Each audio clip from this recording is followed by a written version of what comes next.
Hi, friends. I'm Katie. And I'm Lauren. And welcome to Okay, but Did You Know? A podcast where we talk about the TV and media that we love with a friend who's never seen it before. Today, we're recapping and chatting about Bob's Burgers, Season 5, Episode 17, The Itty Bitty Ditty Committee, and Episode 18, Eat, Spray, Linda. We always start off with a synopsis, so here is the Itty Bitty Ditty Committee. Say that 5 times fast. No. Jean wants... Jean wants to start a band, and Linda is dealing with an underarm rash. The kids get more kids to add to their band and find a singer, Daryl. Lenny DiStefano asks the band to play for his birthday, and they all agree. Daryl tells Jean they need to practice every day and then takes over practice to Jean's dismay. Linda cooks instead of serving due to her rash, and Ron and Hugo show up for another surprise inspection. Hugo sees Linda's hairy pits and forces her to wear armpit hairnets. Bob has to stop her from shaving so the rash doesn't get worse. Jean finds some of the band practicing during lunch without him and his siblings, and Daryl tells him they're out of the band. Jean decides to take piano lessons from Miss Merkin, realizing he isn't a fan of learning. Jean insists he doesn't need music anymore, and the girls lie that they destroyed his keyboard. Jean finds his love for music with his sisters again, and Linda uses a stinky home remedy to rid of her rash. Which is, always a great time. Oh, yeah. It's the best. What did you get for the vacant storefront? It was Cupid's stupid divorce attorneys. It's cute. It is cute. It's like a play on Stupid Cupid, the song. Yeah. And then the pest control truck. It was Do the Rat Thing Exterminators. It's a choice. And we should have a very happy Lauren right now. There were 3 burgers in this episode. There are actually 4. There were 4? There's 4. 1, 2. Oh, sorry. I got 4. Sorry. Okay. I didn't scroll that fast. I didn't scroll far enough. I got 4. We have the if you've got croissant or if you've got it croissant burger. I guess I must have missed a word there. If you got it, flan it. Yep. The chili relleno you don't burger, which I love so much. Have we seen that one before? We sounded familiar. Okay, it sounded familiar. I'll explain that in a minute. Okay. We have the Parmpit burger, comes with Parmesan, and it sounds disgusting, and please don't make armpit puns in food. No. And then lastly, we have the Scent of a Cumin burger. That's for Scent of a Woman. It was a film. But yes, this is the second time we have seen Chili Relleno You Didn't Burger. It was originally featured in Two for Tina, making this the first time a burger of the day has been used twice in a different episode. Okay, I'm proud of myself for picking up on that, considering like how long ago Two for Tina was season 2. So like that was a while. I don't know, 4 months, like not more than that, but like 8 months ago for us. But you've been through so many burgers since, so picking up on that that's a skill, man. My brain holds on to the stupidest things and not the things that I need it to, like what I did for work the other day. Like, but I can. Memory's fun. Memories are fun. I can remember that this burger sounded familiar and that I can recite the titles for all episodes of season 1 up through season 6. Like, why? So this, the title to this lovely episode is a reference to the 2007 lesbian comedy drama film, The Itty Bitty Titty Committee. I've never seen it. I can, I didn't know that was a movie. I just knew of the phrase. Same. I feel obligated, though, to one day watch it. Maybe. I feel like that'd be like a fun watch for us, just to be able to be like, okay, now we know what this is referencing, and the fact that it's a lesbian comedy drama, like as a gay person, I'm like, I feel a small obligation to try it. What's funny, Autostraddle just put out a list of like the top 100 lesbian movies of all time. I'm curious if it's on it. Oh, I need to know so much. Oh my goodness, you Google. I've been doing that more lately. It's kind of fun to bring it back. Today. We haven't Googled as much in the last. No, we haven't. Yeah, the 100 best lesbian movies of all time. Please be one. I didn't know there were that many. Search. I think they also involve like ones that aren't in English. No, that makes more sense. That makes a lot more sense. No, the Itty Bitty Titty Committee is not on this list of 100 best movies of lesbian movies of all time. I want to know how bad it is. I don't know. There were some minor character design changes in this episode. Oh, yeah. Okay. So Bob and Linda's waist are now below their apron strings. Okay. Linda's shirt now has a V-neck collar instead of Hmm. whatever it was. Louise's neck is now shorter. Okay. And then Teddy's cell phone is now stored in a cover on his belt instead of like attached to his belt. And his Mm. head is more round. So like some Would not have picked up on slight, that. I know, like I was like, these are very slight differences. Mm-hmm. And then the opening sequence has also been changed to reflect this as well, featuring different animals appearing before the pest control truck pulls up. So Okay. few little handfuls of like changes there, some design changes. This is also the Mm-hmm. first episode where you see Trev without Jimmy Pesto present, which Okay. will happen again. Like we don't always have Jimmy Pesto around. We have actual Trev Yeah. episodes that happen, which is really I'm interesting. okay with that. I like Trev. Like, I got nothing against Trev. He's just doing his job. He's like he was hired to do this job, so he feels like he's like the bad guy's lackey, but he also gets paid to be there. So Yeah. we've all had a boss that we kind of don't like but have to do things for. The straw sounds were using to-go cups from Taco Bell, Yeah, I would believe that. which I love that it's very specific that it was Taco Bell. I love watching like Foley videos of like what they use to like make the sound I effects for love things, because those. normally it's not like a one-to-one thing of like someone's walking around in gravel or something like I mean, well, gravel, that might be the best example because sometimes that is what they're using. But like the weirdest stuff they'll use to create thunder or like a Mm-hmm. rain sound or stuff like that. Like it's never what you think it is. Like you know what they like to use a lot for bones breaking? What do they use? Noodles. Oh yeah, I've seen that. They'll do like a handful of spaghetti noodles and just crack them, Uh-huh. which Yeah. There's an alternate scene to when Gene goes to see Miss Merkin to help with his private tutor. Um, Mm-hmm. but he actually goes to a private tutor instead, voiced by Brian Gallivan. He was scrapped after the staff thought it would make more sense for Gene to go to a familiar character like Miss Merkin. So it was going to be switched to Yeah. somebody else, like a private tutor. But they brought it back to Miss Mm-hmm. Merkin just because we already know Merkin, and he's seen her Yeah, that makes sense. before. Um, and then we've got the song that Daryl sings called "Man Eater" by Hall and Oates. That was a Uh-huh. reused song from the series that Lewin Bouchard also made for Adult Swim, Lucy, the Daughter of the Devil.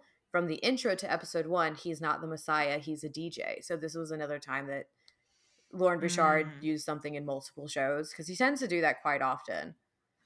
Yeah, that makes sense. Also, fun fact: the writers Once Upon a Time really like Hall and Oates, and they try and put references to their music in as often as they can. I love that though. That's actually a fun thing. They wanted to put in the Welcome to Storybrooke episode. They wanted to have a shot where Graham opened the glove box of the sheriff cruiser, and it just be full of Hall and Oates cassette tapes. I remember you talking about that. Yeah. And then my Didn't work, unfortunately.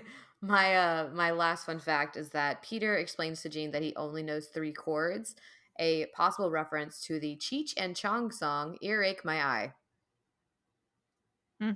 I've never really listened to Cheech and Chong, so No. Have you heard? I mean, many people have made this joke, but the one I think of is a group on YouTube called Axis of Awesome. They have a 4-chord song where basically like they play the same, because a lot of popular music uses the same mhm. type of major chord progression, and obviously some of it did require a little bit transposing into whatever key they were using, but for the most part they just keep switching between various different songs, like basically like one phrase at a time. Oh my goodness. It's very cool. I have to look into that. That sounds hilarious. And I just want to start off our like chaos notes with, is it really a song though if you just say words over and over? Yes. Yes. Anything is a song if you try hard enough. Right. So what'd you think? I like this one. This one was like good chaos because it was disjointed chaos, but like they still somehow made it work together in the end with Bob and Linda and the rash situation and the kids with the music. As no one ever advises airing out crusty rashes in a tank top, but okay, especially if you work in the food service industry. I didn't even know armpit hairnets were a thing. I want to continue to believe that they're not. Let's go with that. I won't you Google that fact. We're just gonna I want keep that imaginary. I want to I want to continue to believe that the writers are just that funny that they came up with armpit hairnets by themselves. Louise, though, should have been their manager, not a straw player. Yeah. She should have been the manager from the beginning because that was good negotiating. Yeah, I wrote a shout out to Louise for getting something for them to play at Lenny's party. Like she's the one that was like, Uh-huh. wait a minute, we need something for this. She's the Miranda Cosgrove character from Yeah, School of Rock. very much so. The armpit rash was a choice, but I did love how the family acted about it because you had the line Yeah. your armpit forests are really filling out. And just the way they all acted about it is very much how like I think my family tends to Oh yeah. function. We all pick on each other. You have to do that to get by sometimes. Um, Yeah, I liked the names they come up with. Harry and Sally. I liked that over Laverne and Curly. I thought that was a better pun. I have to agree with that one. And yeah, their marriage through this too. Just that's marriage when you know your partner needs to stick to something no matter how frustrated they are for their own health. You have to Mm-hmm. be there and help them. And Bob did.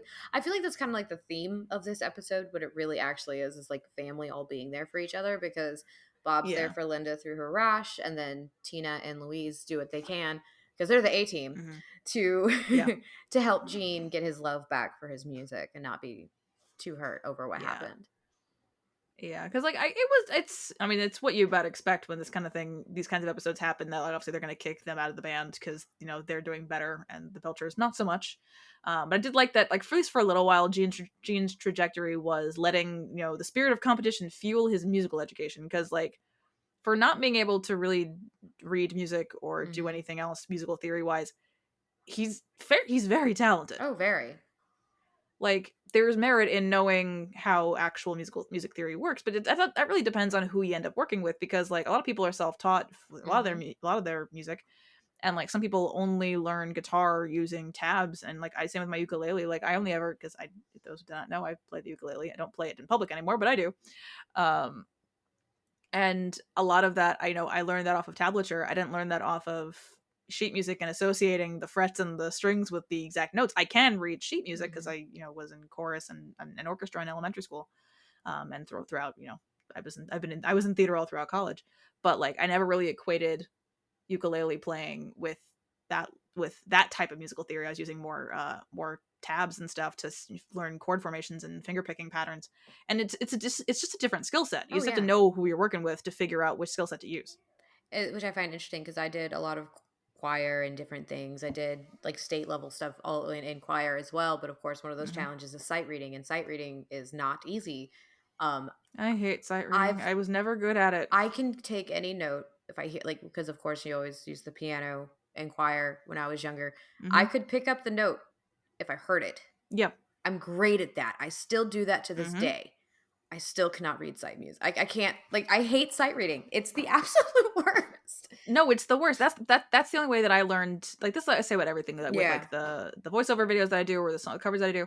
I'm learning all of that through repetition Mhm. and listening. When I did a cover recently of one of the we mentioned it in the last episode, not this week but last week, the once musical episode I did the or no it wasn't in the episode, it was in our coffee chat where I mentioned this, that I posted a version of me doing Snow and Charming's duet by myself. The only I had a hard time picking up on Charming's harmonies in the Mhm. main song, especially because I was transposing it in my head. That's one thing I can do is I can transpose songs in my head. Like if I hear the starting note of the backing track, I can usually figure out what key I have to sing it in. Mhm. Which that's I don't know how that happens, but Skill. skill and practice. I would say probably with that, but the only way I could figure out how to do Charming's harmony part was if because there's the guy on YouTube, Clark on Stage, where he does a lot of like sing with Mhm. me. That's what he mostly posts, like sing with me videos. He did a version of a sing with me for Powerful Magic, and I have an extension on Chrome that will transpose things for me. So I transposed it into the key that I was singing it in and just played that section over and over and over again until my brain internalized how I was supposed to sing it. I like that. I mean, I do that a lot with different things. I think That's how I learned his harmonies. well, like even growing up, like, I've God, you know how it is with singing, especially in a school setting and everything you're supposed to do. We Hmm. did so Yep. so many songs, but like even though I couldn't stand my one chorus teacher, if it weren't for her, I think in the year that I was with her, I then trained to go up 2 more octaves and down another 2, Hmm. which just proves anybody can sing. It's the practice that matters. You actually have to learn how to Yeah. do it. But as we see, Jean Hmm. doesn't want to learn. That's the It difference. It's like takes this, I work. say this all the time. Singing is a skill. There are some people that, yes, they are born with a certain amount of anatomy that their voice may mature Mhm. sooner or different, whatever. But singing is a skill. Full stop. Anyone can learn to sing. You can have a talent, but you still have to build skill on top of your talent to become better. Exactly. Because I And you have still to have a sing. desire as well. Yes, it was just so funny because my daughter sometimes be like, "Mom, did you used to sing? Because you're really like she enjoys when I'm walking around the house apparently singing Broadway. Because who Aw. doesn't do that? And I'm like, yeah, I used to. She's like, you should do that more. And I'm like, where, where, Yeah, right. Like where's mom gonna do when I do the this?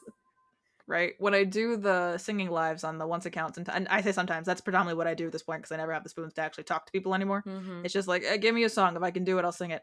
Like, we got to get you on Broadway, and I'm like, I am very good for an average person. Right? Like we do this for That's fun. where that's my level, and like because that does happen. We'll get back to Bob's in a second, Yeah, but we always do this. I guess every time, but like I was with the voiceover stuff and other things I do. People have asked like, "Oh, are you a voice actor? Would you do this?" And I'm like, no, for a couple of reasons. And I say like other than the podcast, and I do want to narrate my own audiobooks and other people's audiobooks if they let me. Yes, please. That's different. Absolutely, I will. That's different. Um, I'm not an actor. I'm not a voice actor. I'm a theater kid. Hmm. But the very short answer of it is I don't want to be one.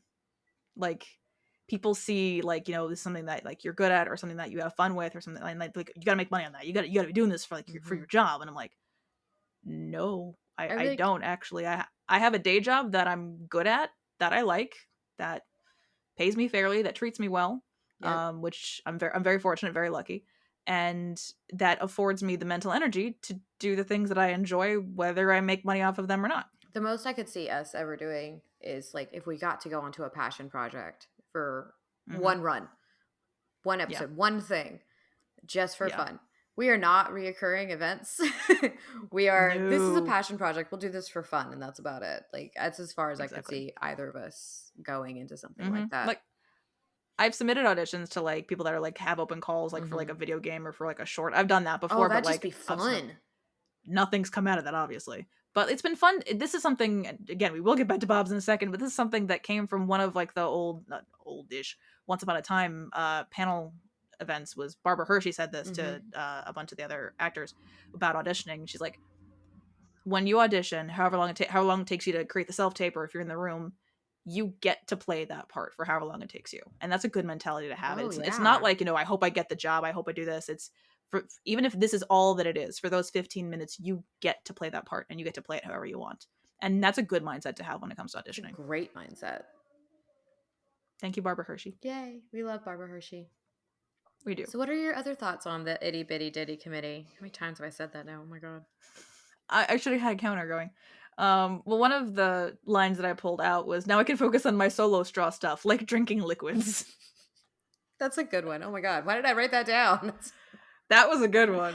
Oh man. But as like, I guess we're talking about music and learning and all this stuff, and like, I too would lose my temper if I was Gene's music teacher, because Hmm. like he tried, like he wants instant gratification, which I feel like a lot of Oh, kids that's do, normal. which is fair. And as we spent the last 10 minutes talking about, music is a skill. It takes time to build, and like Hmm. I was a little sad to see him kind of lose his faith in music because he was trying to learn music in a way that doesn't work for his brain, Hmm. which is reasonable, and I think that's okay. That like it's okay to be frustrated. I did like the reverse psychology if they pretended to burn his Casio and it turns out they didn't. No, just Bob So I sucks. think it's just Bob socks. So I feel like the Casio would have made a different amount of burned debris. Hmm. It didn't seem like enough, He's a in my he's a opinion. child, so He's a he child. just thought, oh my God, it's But gone. But I don't remember who was saying this to whom. Was it you got swagger, flair, panache? Was that Linda saying something to the kids? Oh, I think so. I think because after I wrote down you got swagger, flair, panache, he was there. That's how he became the nanny. That's what I wrote down. Yeah, I think that sounds like a Linda line, honestly, because I didn't write that It down, so I'm does. unsure, but that sounds like a Linda Mm-hmm. line for sure. But yeah. So what did you But yeah, rate that's this what I got. one? This one got 9s across the board. This one got a 27. Yay! It's The music got you. It did. Well, because it's the music. This was like it was an expected trajectory, but not like in a cliche type of way, not like in a formulaic kind of way, because I think it was broken up enough with the chaos that was Bob and Linda with the armpit situation. Which is not a phrase You ever thought I've ever expected saying. And then you met me. And then I met Katie. So many things. I say so many things. They're like, I never thought I'd talk about this. And then I met Katie. Pretty much. I have the same. I mean, I just talked about Rumpelstiltskin. Evil Peter Pan. Shadow and Evil Peter Pan. So I think we're in the same boat. We're good. I think so. We're good. But yeah. I like that you enjoyed this. I do. Like, season 5 has been your season, man. So far, yeah. I gave plot 7. Okay. And then I gave character and personal 8. So it's a 23. But I did want to touch just real quick. I know when the stories don't align all that much, you say they feel disjointed. Is it like that moment they have at home and everybody being together in the middle of it all? Do you think that made it feel more more jointed? I think so. Because I think it's when the stories like truthfully have nothing to do with one another. That's when I'm like, that's when it feels a little off. I feel like the episodes feel a little off that way. It's more so like I like them either when they clearly are connected through something that happens throughout the episode, or kind of like, I mean, the next one's not necessarily indicative. My score may not be indicative of what I'm saying right now, but or like when like there is that last moment of connection, kind of bring everything to its final conclusion. Yeah. Speaking of the next one, which is season 5, episode 18, Eat, Spray, Linda. It's Linda's birthday. The family has plans for Linda to have a home spa day, leaving a bored Linda waiting in her room. Linda decides to go to the store while waiting for her surprise. A woman cuts her off in line at the store, and she gets frustrated with her and the local chalk festival. Linda's bad luck continues as she gets blocked from her car, loses her keys and phone, and has to find her way home. The rest of the Belcher family has spa day set up and know Linda, and they have to go find her. Linda is stuck on a bus going the wrong way, and the Belchers discover more about Linda than they ever knew before while looking for her. Linda runs into a skunk on her long walk home, getting sprayed after a day of horrible luck. She has to trek through the chalk festival to get home, leading to more chaos. She finally makes it home at the same time the rest of the family does. She gets her spa day in the end with a tomato bath. And as always, what did you get for the vacant storefront? There was a Sight for Sore Thighs massage parlor, which honestly is a good pun, and I need that. Right? Like I would go to a massage place with that name. Yeah. And the pest control van. Mama said there be sprays like this pest control. Which of course is Mama said there'd be days like these, is what it's based off of. And there are no burgers of the day, but we did get 4 in the last one. No, yeah, what I've said is like my ideal situation is throughout one podcast episode there should be at least 3 burgers of the day, and so we had 4, so I can't be that mad. I don't think I read it in the once episode, but as if you've been listening recently, I have my fun burger of the day board that Katie has bestowed upon life, and everyone is welcome. This week's burger is the Lost Girl burger. Comes with a placebo sword, which makes sense if you've watched the episode. I am definitely not Googling because I forgot to add a fact onto who this person is.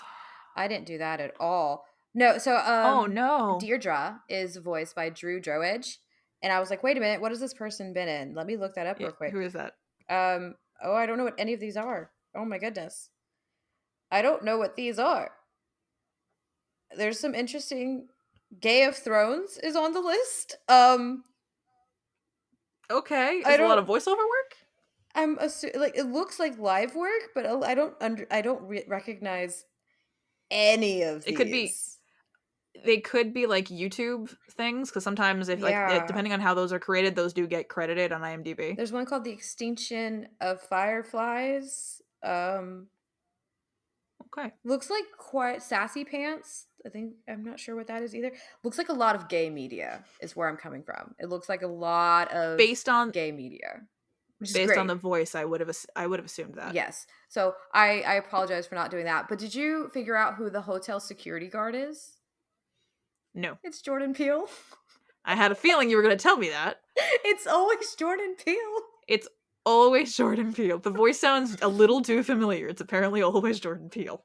He does so well with it though. You don't realize it's him until you look it Mm, up. Like yeah.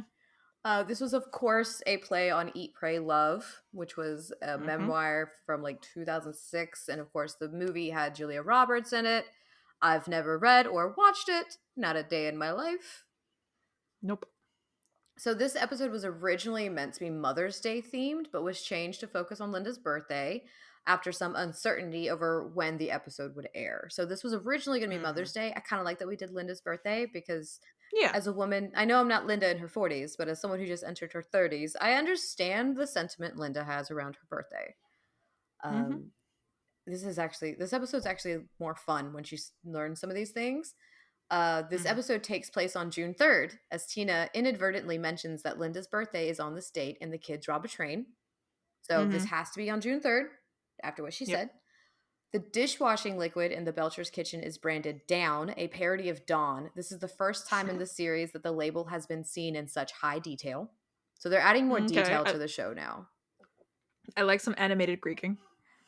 Linda gets dropped off by the guy with the horse box attached to his truck outside the former location of Caffrey's Taffrey's Company, the factory that was Mm. demolished in the Belchies. Okay. The can of tomatoes Louise uses to fill Linda's tomato bath is the same brand used by Duvall in Mutiny on the Windbreaker. Like a lot of random little things here. I Yeah. absolutely love it. And my favorite thing is on July 16th, 2015, it was announced that John Roberts had been nominated for the Primetime Emmy Award for Outstanding Character Voiceover Performance for voicing Linda Belcher and Tim in this episode. Very We love nice. John Roberts. Did you see who else got who got an Emmy nomination for that exact award this year? Yes. Hannah It's Hannah Waddingham. Waddingham for She got Deliria. nominated for Krapopolis. Did you finish Clopropolis? Like, No, I've seen like 3 episodes, but I'm still happy for her. so good in it. And then the guy that's in What We Do in the Shadows is her husband, Yeah. and he's a Mm-hmm. beast. And so there's some monster fuckery there. Yeah, he's what, a manticore? Yeah, he's like a manticore or something. But I know you like monster romance, so it's Hannah Waddingham. My brain just went to, okay, now we just need Hannah Waddingham narrating some monster romance. Oh, I wonder if she would do that. You know, I could see her if the doing right that. person if the right person asked her, I'm sure she would. Oh, definitely. But you need to go watch Cropopolis because we finished it. We love it. I love Hannah in it. She's amazing because you can tell Mhm. she's just having so much fun voicing Deliria. Oh, yeah. But she also plays Deliria. Mhm. So, but I love a home spa day. What did you think of? Yeah, This I thought it one? was a smart I thought it was a smart idea. Bob, we appreciate that you try, but he's bad at surprises. Oh, very bad. We've learned that. He tries so hard, but he's very bad, and no, you cannot substitute vinegar for witch hazel. That's not how that works. No. Please don't do that. You will set things on fire if you do that, I think. The vinegar and egg whites was a choice. It was a choice. But a home spa day for Linda, because she definitely needs it, and no more so than when she finally got home towards the end of the episode. But maybe locking her in the bedroom wasn't a great idea. Yeah, she got really stir crazy. I would too if I was just like, I mean, give me more snacks maybe or something to do. Yeah. I have a TV in my room, so there's that, but Yeah, she that's had true. nothing to do. She's just sitting there. Yeah. I did like her long voicemail though when she was driving to the store. I was like, much like our voice memos, you're welcome for our little mini podcast that y'all get. We have literally sent minutes long voice memos to each other. Yep. Many times. Mhm. We just send each other little podcasts. And that's okay. I love how much she hates the Chalk Festival randomly. Uh-huh. Like, it's so random how much she hates it. Yeah. Chalk festivals are fascinating. Like, here's the thing. So Disney does the Festival of the Arts at Epcot every year. That's usually the festival that runs January to Marchish. That's usually the one that I'm there for. And like, it's not, they don't block the entire walkway like they do like the chalk on like either side, but like the chalk art is impressive. Like, it's truthfully impressive. She was really respectful at the end there, even though Deidre wasn't. Yeah. Like, I thought it was interesting. Yes, she realized her mistake, not realizing she had run into it, but then was so angry, did her thing. But then as she's running, she was... Yeah, she's avoiding everyone else's. Yeah. She's weaving through. Which I did love, because she's just like, Stop running over the chalk. I'm not, you are. I didn't do Yeah, this. exactly. I didn't mess anyone else's yeah, I didn't mess anyone's art. But, like, I didn't mind how mad she was mad at teacher because I really hate when people, like, cut in line or take forever, and I'm like, "Please, we're here to do one thing and one thing." And I'm in the South where people love to just talk Mhm. and talk and Yeah. talk for no reason. Complete strangers will Mhm. sit there and talk about anything and everything, usually religion, and you're Mhm. just kinda stuck there until they move, and if you're rude, then everybody hates you. I don't did you have that problem in New York? I mean, if you're rude and stop in the middle of the street and everybody hates you, yes, that's a universal thing that goes on But, in, like, if someone did people take forever in the grocery store usually? I mean, it depends because my supermarket here is on the bigger side, I would say. I think when you've Ah, got smaller, it's more frustrating when you've got smaller supermarkets because especially if you're gonna be like in New York City, I mhm, would say those are I mean, mostly people aren't going to a supermarket every time. Like if they're going there for like some bigger items, they're going to their bodega for everything else, but or whatever's closest. gotcha. Like my supermarket's pretty big. One time I can say I was getting something from like I was getting soy sauce or the Japanese barbecue sauce I like or something, and I went down that aisle and there was a group of people that were just kind of standing talking like literally in front of the shelves that I needed, and I was like, I don't need to get this right now. Let me go do everything Yeah. else and come back. And by the time I come back, I come back at least easily like a half hour later. I've done the rest of my shopping. I come back. They're still standing there. So at that point I gave up on being polite and just stopped my car. I went, "Hi, excuse me, I have to get something Yeah. that's behind you." Like, "Oh, so sorry." And they just kept walking. But like they were just standing in the same spot for like easily 20 minutes. Yeah, that's, like, the norm where I'm from, to the point people will literally stop their cars in the streets each way to speak to each other Mm. and have full-blown conversations. No, there's too much traffic. I mean, like my neighborhood's fairly quiet, but there's too much Yeah. traffic for you to ever do that. Oh, I got small town life over here. People just, they don't care. Yeah. But, so definitely a difference in area. Culture. Big culture difference. In the South, people just Mhm. stop and talk about anything and everything, and it's Like that does happen, but I would say people are a little more vocal when you're in their way because the thing is like mm, people will do that, but they'll still be in someone's way. But like and like they will move if you just say like, "Hey, sorry, I got to get around you." Like, well, when people stop, I can't say I've seen people stop their cars in the middle of the street, but like oh, I in have. walkways and in supermarkets, like that's a little different. But Oh, where I live, like we still it's stop and talk to whew. each other. It's just you're more likely to get interrupted within 30 seconds. Yeah, no, that doesn't really happen that much here. A lot of times, like, you try to interrupt and just be like, "Can I grab this real quick?" And the next thing you know, you're getting the stink eye because you Hmm. interrupted a conversation. I think we've talked about before how, like, where I'm from, Southerners are kind but not nice.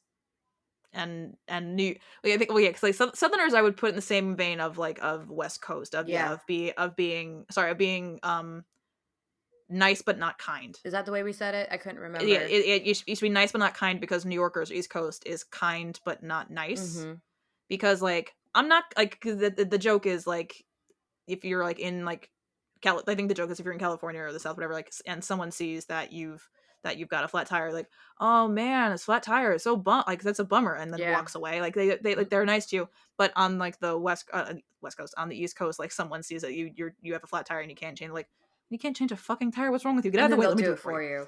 And then they'll do it for you. Like or like like the silently like just like no acknowledgement of anything, but like someone's like maybe having an issue getting like their baby stroller out of their apartment building, Yep. there's no acknowledgement, no like, oh I'm so sorry. Like it's just like walks over, holds door open, helps you grab Yeah. stroller out. Like this, it's just does it for you. Like there's a kindness there of helping each other out, but we're not gonna be nice about it. Yeah, and then you have Like there's us, no like, we pleasantries. ask if someone needs help. I will say, Southerners will ask if you need help, but there is a lot of time you've got some of these older Southerners that will vehemently be like, "I don't need your help," because Yeah, the independence thing. But we are helpful. yeah, and Like, that's we're the thing. nice people. We're just don't And always that's the stop to thing with help. like new, yeah. That's the thing with like I say New Yorkers, and this is my understanding. Like I Mhm. there are people that like it depends. It's all relative. Like it's at the end of the day, it's a Yeah, joke. Really, like to say it's a like you're joke. kind but not nice or nice but not kind. But like, and again, like if you don't need help and someone goes up, you just go like, no, I got it, and they go okay, and they walk away. Yeah. That's the end of the conversation. There's no moral superiority. No like, oh, I'm just Mhm. trying to help. Just like you need help, okay. Then you have just the random things of like my tall husband. He says that if he is ever asked in public to grab something for someone, he is obligated to do so. Because when you're 6'6" and someone says, "Hey, can you reach that for me?" You have to do it Yeah. then. How do you look at someone and You say kind of no? have to. Like, Unless, like, they're following you around the store and, like, yeah. they're asking you to do it in every aisle, that's different, but, like, if you're also getting soup, sure. Like, if you're on that same aisle, you pass by and there's an old short lady that's like, "Please, can you help me? You're very tall." Yeah, You're obligated to do so. that's absolutely different. That's like a curse of being that tall, I guess. I wouldn't know. Yeah, unfortunately. No. I'm taller than you, but Yeah. I also cannot reach the back of the top shelf of the grocery store. Yeah, Steven can with ease half the time. Like, not the tall of, like, Walmart, but, like, a normal aisle. Mhm. Yeah. I laughed way too hard at the line when Jean goes, "She has a hook for a hand, I'm sure of it." I laughed too hard because of all the So did I. Once Upon a Time stuff. I was like, "No, Jean, she does not have a hook for a hand." But What Yeah, sorry. I Ugh. I wrote down, "Wow, going to the store with Teddy. Happy birthday to us." It was a great time. More Teddy. Like I told Mhm. you, they just kind of have Teddy around all the time. Yeah. He's just always there for some reason. Yeah, I would disagree though with the clerk. I know they just didn't like Linda, but I would qualify locking your keys in your car as an emergency. I wrote down the same thing. Locking your car, keys in your car is in fact an emergency in this day and age. Like if your Yeah. phone is inside of a vehicle and you can't unlock it, that is an emergency. Yep. He was just being mean. Yeah, he just didn't like her, which Yeah. unfortunately happens, but Which we saw that as we went on and saw other people. Some people love Linda and some people really don't like her. yep. Because the Well, bakery like the bus guy. driver. Oh, God, the bus driver. The bakery guy obviously hates her. Yeah. The bus driver was super nice, although maybe not the most informative or had the best Helpful. spatial awareness for a bus driver. No, he didn't know where anything was. He's, why are you pointing at me? I'm pointing through you. Oh, you want to go there? Yeah, that makes more sense. I loved the hotel though. They seem to really love her there. And then the guy on the Mm-hmm. piano, she does her BM and the The PM. PM. Like that gets stuck in your head for a little while. I'm not gonna Yeah. lie. Mm-hmm. Yeah, I can believe it. Linda would join a cult though. She would in a heartbeat. Like, she absolutely is susceptible to all of that. Give her a few weeks, she'll be in charge. Yeah, that's true. That's where Louise gets it from. I believe that. What did you think about each of the kids having their own little like activity that they would do with their mom? I thought it was nice because it gives a little more fleshed out, like, roundedness to, like, their relationships with Linda, because I feel like a lot of what we see is their relationships with Bob for the most part, Mhm. or their relationships with Linda as a family unit. Yeah. But, you saw, well, Tina goes with Linda to the hotel to poop, which, you know what? That's your outing for the day? Sure, that's your outing for the day. Her with Jean going to the bakery, that makes perfect sense for him as a kid in the relationship, and I did love that Louise's thing was going to the pet store. It was so cute because they can't afford a The pet. puppies. We know that they can't afford a Yeah. pet. There's a Oh whole yeah. episode about that eventually. But like it's just so sweet watching. It's like as a mom too, I've got little things I do with both my kids that I do separately that I really, really love doing hmm with them. So it was really fun seeing that. Yeah, it gives more, like I said, more roundedness to the characters and to the relationship also of, like, them with Linda, because, like, it's Bob's Burgers. We see a lot of the kids with their dad, Oh yeah. which makes sense.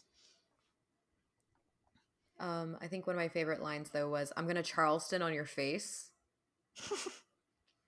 That would be painful. Very painful, but it was a fun choice. Yeah, I think so. I think I felt progressively worse for Linda. Like, I know that the point of the episode was, like, towards the end, she, like, did enjoy her day of getting stranded and skunked on, and she ripped her pants and she had gum in her. Like, I It was a towards the end of the day, day. she got the relaxation she wanted, but, like, the whole time I'm like, this is such a stress. I'm so sorry, and this is the case of, like, it's the kind of comedy that one simple real world tweak makes the episode not work anymore. Of, Hmm. like, just stay where you fucking are. Yeah, but it's Linda. Like, it's Linda, so she's gonna try and make her way back home, and, like, but, like, it's the thing, like, it's these episodes like this, or of anything, so you can call it a book, whatever work of fiction, like, when, like, the difference between fiction and reality is generally one small tweak like that, it's not always one that I enjoy watching the Yeah, chaos unfurl, because you're like, because, like, one small thing could have changed everything. borrow the phone from the bus driver. Try to walk into a nearby store and see if they'll help you out. Like, there's so many Yeah. things that could have happened, which is funny because I really love this episode just because of all the Yeah. everything else in Like, it. I know I know it's comedy, I know it's chaos, I know it's animation, and we don't put real world logic on these No, shows, you but just do. sometimes I'm just like, sometimes I do. And it makes the episode not as enjoyable to watch the chaos. That's understandable. But Yeah. she had to go through all these things for the story. I can say that word, story structure, to work out. Yes. I can be simultaneously annoyed that a small tweak could have changed the entire episode while also understanding that things work this way because the writers say so. Yeah. Which is not a take that a lot of people on the internet like. Yeah, that's why we stay off the internet sometimes. That's why anytime I get asked but why questions, my internal thing is like, you don't actually want an answer. You just want to ask this question because it's like you just want to have it engaged with this and show that like you're thinking differently than me. I'm like, people don't like that sometimes the answer is because the writers say so, because these are worlds and works of fiction. The world exists because the writers say so. Sometimes that's just the answer. I'm just going to make a nod to George Lucas once again, except for that one thing that he says that I can't agree with. That you taught me. There's no underwear in space? Yeah, no, I'm still in denial around that one. But, you get what you get. I sent you the clip of Carrie Fisher saying that. Yeah, you did. It still fucks with me. He made an entire thing based off of the Vietnam War. And he decides to tell us no underwear. Because it was the first one was the late 70s? Yeah. So it was the 70s, and he's a man making a movie with exactly one very hot woman. Exactly what? It's okay. Exactly one. Exactly it's what? okay to, like, back then it was okay to be sexist.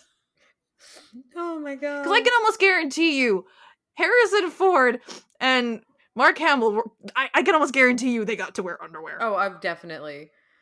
All I can think is you're like, oh, in the 70s they were allowed to be sexist. Tell that to the Star Wars fans of today. It's all I'm gonna say. This is me completely just basing this off The Acolyte. Have I watched it? No. Have I seen the fans? Yes. Same. Yeah, like you don't ever actually watch the media, but yet we still see what's happening around the media. One thing I saw about that was one of the interviews with the main actor, who's the guy, he was also in Squid Game.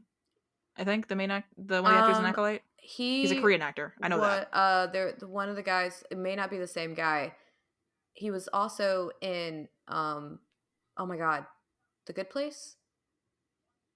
Different guy. That's a Manny different guy. Jacinto. Okay, I was wanting to make sure I had the right guy. No. Yeah. So one of the, I don't know what character he played, but he's a Korean actor, and Korean is his first language, primary language. And again haven't seen Acolyte, but I'm guessing he spoke English in the Acolyte, because a lot of the comments were basically commenting on the fact that he had a translator with him for like the red carpet interviews, and a lot of people were like, I'm sure he had a dialect coach and someone to help him. Like, I'm sure he's got decent like he can speak decent English, but like for these types of things where like if you're not like fluent in it, let him have an interpreter. Who cares? That way he can like say what he wants to say and not worry about a language barrier. Like, would you rather hear his actual thoughts, or do you want to hear him speak broken English? And just a reminder, English is a very hard language to learn when you have through, and through.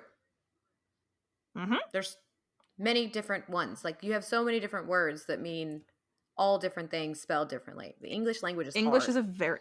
English is a hard language to learn. So let him have an interpreter so he can speak his mind. Because it's the line, I always go back to the line from Modern Family that Sofia Vergara said of like, do you know how smart I am in Spanish? No, you don't, because I learned this language and you only know how I speak through this. But like in my native tongue, do you know how eloquent I am? No, you don't. When you have to translate everything in your head before you can speak it, you're a hell of a lot smarter than us who are only know one language. Exactly. So kudos to him for abdicating for a translator. I love that. Yeah. It's okay to have a translator, people. Exactly. If government officials can do it, let actors. Like, exactly. What about people in government going over to other countries? They have translators. Yeah, like I saw a whole thing on how like the translator like earpiece system works in the UN and how they do all that. It's so cool how that loop works. What did you score this one? So this one got 7s across the board. So this one gets a 21, which is not a terrible score in the grand scheme of things. It's I always say above a 20 is a good episode. Yes. For both of our shows. Above a 20 is a good episode. Below 20 is below 20, and below 20 doesn't happen very often, and it No. might happen more with once as we go on in the show, but we'll see how that goes when we get to episode 8. But uh I get there. digress. I digress. That's a tangent for the next Once Upon a Time episode. But like I would say, above a 20 is always a good score, and like a sevens across the board is, it was Yeah. fine. It was, I have nothing structurally against it. I have no major gripes with it. It's not a favorite. It's probably not one I would be inclined to like intentionally rewatch, but there's nothing wrong with it, and I think that's an okay thing to say about an episode. It is very okay because we have very differing opinions about this episode because this is a 30 for me. Oh wow. I love this episode. Like I said, to be fair, again, much like the Yeah. once episode that had a 19, it didn't, a low score does not always mean I have nothing to say. But like with that though, we've always talked about this is our opinions. We tell everybody else Mhm. this is our opinions. If you don't like it, that's okay because everybody has differing opinions, even us. Exactly. Like we are not We're going to allowed to like have all different the same opinions. things. We're different people. Very different people. But no, I Even though like we do this agree on a one. lot. We do. We still have slight differences because like I could sit and watch horror all day, and you're like, give me fluffy romance. Yeah, well, that, which is very indicative of the movies that will show, because at this point we've decided at some point in the next month for you all, because we're recording this in July, but at some point in November, y'all will get to hear us start talking about movies, and Katie's 2 picks are horror and horror satire, and mine is a screwball comedy and the wonders of friendship. It may be those things. I just need to know how much gore you can handle. I can handle a decent amount of gore. Okay, good. Because that was going to be a deciding factor of like, okay, do I really make Lauren watch these? Because Spectral jump obviously scares are I the ones can't. that bother me. Like those Okay. kind of like I mean, not necessarily a Blair Witch Project, but like that kind of thing where it's like is a demon that jumps out from the dark. I can't do that. Oh, okay. But like yeah, like from what you've described for Fresh and the menu, because Fresh is cannibalism. You said Yes. okay, that's fine. With the Mad Hatter, essentially. We with Sebastian Stan, it's fine. Sebastian Stan. Oh, I'm so excited though. We're gonna do movies. Yeah, soon. We don't know which one yet. We haven't decided. We're gonna have to like just put all 4 into a wheel Mm-hmm. and Yeah, just let it spin. and then we'll just alternate. Yeah, we'll alternate. And then everybody else can nominate. But if we don't get through these 4 movies that we Yes. can't shut up about, I don't think we'll ever Yeah, get no, to another one. we will definitely be starting with our 4 picks, and then the patrons can get to nominate new ones. Thank you all for listening. Join us next time when we discuss Once Upon a Time, episode 303, Quite a Common Fairy. Don't forget to like, rate, and follow the podcast wherever you listen so you can be notified every time we publish a new episode. Follow us at OBDYK_pod on Instagram and TikTok. And if you'd like to join our book club, you can find the link with more details in our show notes. This has been an episode of Okay, But Did You Know? A TV and media podcast. It was hosted by Katie and Lauren and edited by Katie.